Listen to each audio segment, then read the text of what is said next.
புரட்சித் தலைவி அம்மாவுடைய நினைவு நாள் இன்று. அவருடைய புதிதாக தேநீர், விலையில்லாத தேநீர் 2 கடைகளில் நம்முடைய தொழிற்சங்கத்தினுடைய மாவட்ட செயலாளரும் இந்த வட்டக்கழகத்தினுடைய செயலாளருமான வெங்கடேசன் அவர்கள் தலைமையிலே இந்த பகுதியிலே வழங்கியிருக்கின்றார்கள். மக்களுக்காகவே வாழ்ந்து மக்களுக்காகவே மறைந்த புரட்சித் தலைவி அம்மா அவர்கள் எண்ணற்ற திட்டங்களை தமிழக மக்களுக்கு செய்தார்கள். ஒன்றல்ல இரண்டல்ல. அம்மா உணவகம், குடிநீர், அம்மா மருந்தகம், இப்படி மக்களுக்கு அவருடைய கனவில் அவருடைய நினைவில் என்னென்ன நினைக்கிறார்களோ அனைத்து திட்டங்களையும் புரட்சித் தலைவி அம்மா அவர்கள் செய்தார்கள். மாணவர்களுக்கு மடிக்கணிலிருந்து, பேக்கிலிருந்து, சிறு காலணியிலிருந்து, பேனாவிலிருந்து அத்தனை திட்டங்களையும் மாணவர்களுக்கு செய்தார்கள். மகளிர்களுக்கு தாலிக்கு தங்கம், ஸ்கூட்டர் திட்டம், இப்படி எண்ணற்ற திட்டங்களை வாரி வாரி வழங்கிய புரட்சித் தலைவி அம்மாவுடைய நினைவு தினம் இன்று. இந்த அரசு திராவிட முன்னேற்ற கழகம் இந்த 4.5 ஆண்டுகளாக மக்களை ஏமாற்றியது மட்டுமே செயலாக இருந்திருக்கிறதே ஒழிய மக்களுக்கு எந்த ஒரு செயலையும் செய்யவில்லை.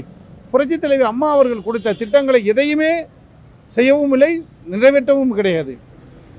இவர்கள் அதை செய்கிறேன் இதை செய்கிறேன் என்று மகளிருக்கு 1000 ரூபாய், கேஸுக்கு 100 ரூபாய், மாதம் சிலிண்டருக்கு 100 ரூபாய், மாதம் மாதம் கரண்ட் கணக்கெடுப்பது, இப்படின்னு சொல்லி பல திட்டங்களை சொன்னதை கொடுத்து ஆனால் எதையுமே நிறைவேற்ற கிடையாது. நீட் தேர்வு ஒழிப்பு, இப்படி பல திட்டங்களை சொல்லி எதையுமே இந்த அரசு செயல்படுத்தவில்லை. 4.5 ஆண்டுகளாக மக்களை ஏமாற்றியது மட்டுமே.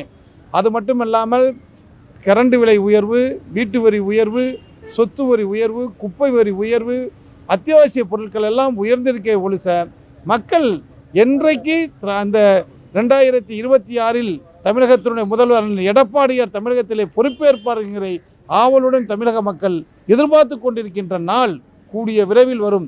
புரட்சித்தனுடைய நினைவு தினத்திலே நாங்கள் வருத்தத்துடன் தெரிவித்துக் கொள்கின்றோம். இந்த அரசு, இந்த பொம்மை முதல்வருடைய அரசு கூடிய விரைவிலே இந்த தமிழகத்திலே அகலும். தமிழகம் விடுவெளியாக, தமிழகம் சுபிச்சம் பெறும். தமிழகம் அனைத்து மக்களும் நலமாக வாழ்வார்கள் என்கின்ற காலம் அண்ணன் எடப்பாடியார் அவர்கள் கோட்டை கொத்தளத்தில் கொடியேற்றியவுடன் அது நடைமுறைக்கு வரும்.